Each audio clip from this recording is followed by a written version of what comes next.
Miss Universe is Mexico!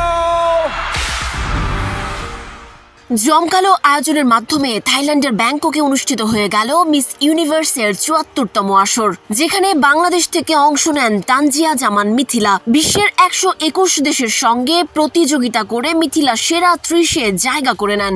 Bangladesh!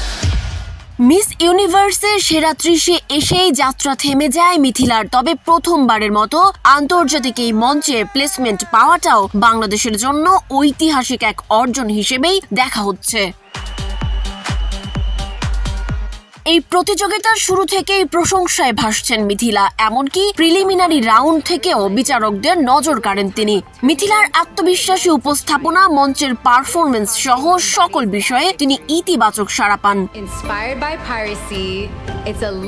এছাড়াও swimsuit রাউন্ডে তো একেবারেই তাক লাগিয়ে দেন মিথিলা। ভোটিং প্রক্রিয়া নিয়ে তার কিছুটা হতাশা থাকলেও পিপলস চয়েস ভোটিংয়েও তিনি এগিয়েছিলেন।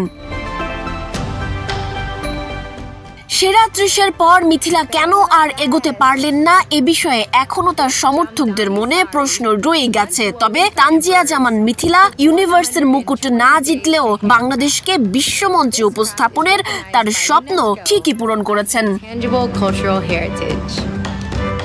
সানজিদা আফরিন সোনিয়া, নাগরিক প্রতিদিন। Bangladesh.